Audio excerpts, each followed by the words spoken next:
Viewers, আমরা ইতিমধ্যে এসে পড়েছি কাশফুলের বাগান শিকদার বাড়ি। দেখুন জায়গাটা কি সুন্দর, আলিশান জায়গা। দেখুন আপনাদেরকে দেখাচ্ছি ইতিমধ্যেই। চলুন যাই, দেখা যাক।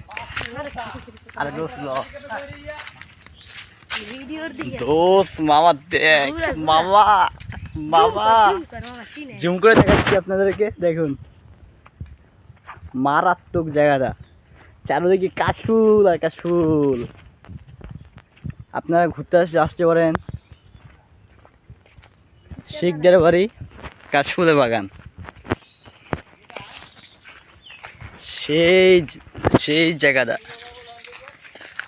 মামা, বিউটিফুল। আর রে আয়